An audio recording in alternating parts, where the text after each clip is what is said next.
तो कलयुग का ये बहुत बड़ा दोष होगा। आपका ध्यान इधर हो, क्या दोष होगा कि एक मम्मी पापा 10-10 बच्चों का पेट भर सकते हैं, लेकिन इस सगरे मिलकर के एक माता पिता का पेट नहीं भर सकते। कलयुग का बहुत बड़ा दोष। कलयुग में 4 दोष बहुत भारी है, वो सुन लीजिए क्या क्या है। एक तो सत्य की राह पर चलने वाले लोग परेशान होंगे। एक दूसरा, इस कलयुग में बेटियों का खाया जाएगा। और एक कलयुग में माता पिता को शकुन नहीं होगा। ये दोष होंगे। मैं एक कथा सुनाई देता हूँ आपको। एक बार भीम कहीं घर के बाहर गए और कहीं से उनको एक घोड़ा मिल गया। आपका ध्यान मेरी तरफ हो। और वह घोड़े को लेकर के आए और उन्होंने घुड़शाला में उस घोड़े को बांध दिया। घोड़शाला में जो सेवा करने वाले थे वो उसकी सेवा करने लगे। दूसरे दिन की बात, युधिष्ठिर घुड़शाला में, क्योंकि अश्व का दर्शन करने से उम्र बढ़ती है, गैया का दर्शन, लेकिन यह दुर्भाग्य है कि ना घोड़े का दर्शन किया जाता ना गाय का, तो फिर कुत्ते से अपने आप को चटवाते। सबसे पहले बस दुर्भाग्य ये, और आप क्या कहें, मुंह चाटता है, गलुआ चाटता है, ठोड़ी चाटता है, बड़ा आनंद आता है कुछ चटवाने। क्या बताइए, दुर्भाग्य ये और क्या कहा। तो घोड़ा दिखाई दिया तो धर्मराज युधिष्ठिर ने पूछा, ये अश्व कहां से आया, घोड़ा कहां से आया ये?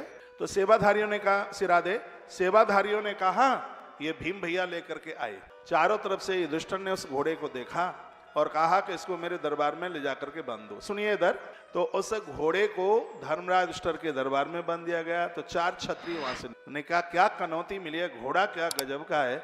एक ने कहा, यदि राजा 5000 मुद्रा मुझसे ले तो मैं दे दूंगा, यदि वो ये घोड़ा मुझे। दूसरे ने कहा वो 10,000 मांगेगा, वो भी मैं दे दूं। तीसरे ने कहा वो जितना मांगेगा उतना मैं दे दूं। तो इस तरीके से वो बात कर रहे थे। तो आवाज वो धर्मराज युधिष्ठिर के कान तक पहुंच गई। उन्होंने बुलाया उन क्षत्रियों को, इधर आइए। कहा घोड़ा चाहिए? हाँ घोड़ा चाहिए। तो युधिष्ठिर ने कहा ये पैसों से घोड़ा नहीं मिलेगा। ये कथा बहुत मलूक है महाभारत की, सुन। ये घोड़ा पैसों से नहीं मिलेगा, फिर यदि तुम मेरे कुछ प्रश्नों का जवाब दे दो तो एक घोड़ा तुम्हें मिल जाएगा। कहा क्या तुम्हारे प्रश्न है? कहा मेरा प्रश्न यह है कि सुई की नीचे नाल में जहां धागा डाला जाता है वहां पर एक हाथी पूरा निकल गया, लेकिन उसकी पूंछ अटकी की अटकी रह गई। इसका जवाब दे दो, घोड़ा ले जाओ। तो उस आदमी ने कहा इतना मोटा हाथी निकल गया तो फिर पूंछ कैसे रह जाएगी? युधिष्ठिर ने कहा रह गई तभी तो पूछ रहा हूं। कहा मुझसे आता नहीं है। कहा तो इस घोड़े के लायक नहीं। दूसरे नंबर का क्षत्रिय, उसका नंबर आया, उसके लिए एक नया प्रश्न था।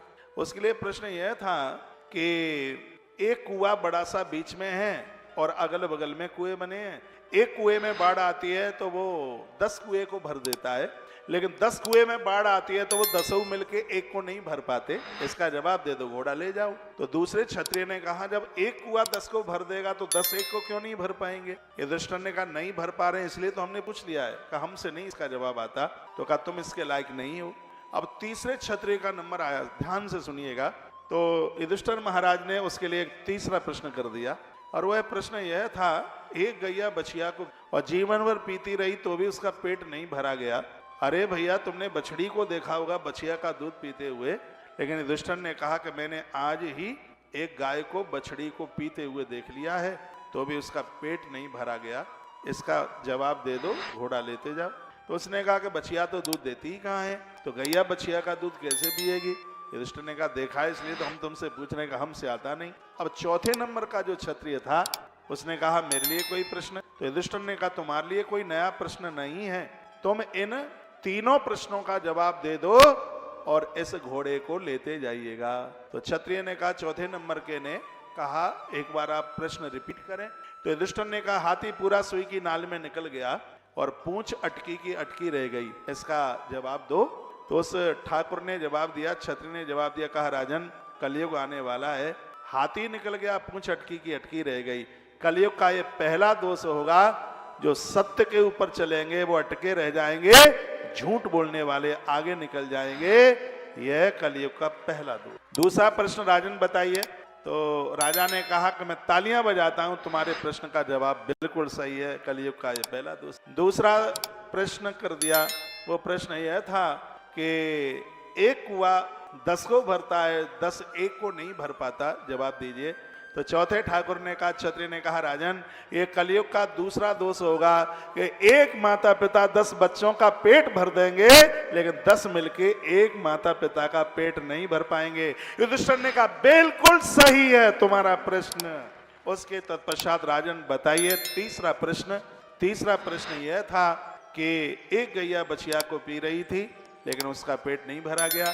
तो क्षत्रिय ने कहा राजन ये कलयुग का तीसरा दोष है कि माताएं जिंदगी भर, माता पिता जीवन भर बेटियों का खाती रहेंगी तो भी इनका पेट नहीं भरा जाएगा। और कलयुग में यही, और ऐसे आलती पालती मार के आराम से खाती हैं। डिलीवरी होती है तो इतना खा के आती हैं। और भी कुछ फंक्शन आ जाए तो यहाँ तो बहू खाने नहीं देती ना ठीक से, तो फिर तो वहाँ रिंकी के यहीं खूब आराम से चैसो खाओ, समोसा खाओ, चीला खाओ, दाल मखनी खाओ। मुझसे तो ज्यादा नाम आते नहीं क्योंकि मैं खा नहीं रहा हूँ, कई वर्ष हो गए हैं। चकाचक चलता है पिंकी के यहाँ।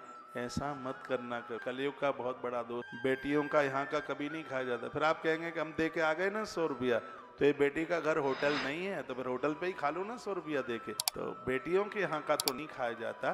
तो यहाँ देवर्षि नारद जी कलकाल के दोषों का वर्णन कर रहे हैं। वो कहते हैं कि कलयुग की ऐसी स्थिति होगी, कलयुग में माता पिता दुखी होंगे, बच्चे लाठियां मार रहे हैं। मैंने अपनी आंखों से देखा है कलयुग में बच्चों का साथ माता पिता को मिलने वाला नहीं। अभी तो शुरुआत है, कलयुग की उम्र है 4,32,000 और निकला है 5,500 साल। अभी तो ऐसा लग रहा है कि बचपन आए बिल्कुल झूले में झूल रहा है। और जब यह अपनी उम्र में आएगा, जवानी में आएगा, तो पता नहीं क्या से क्या हो।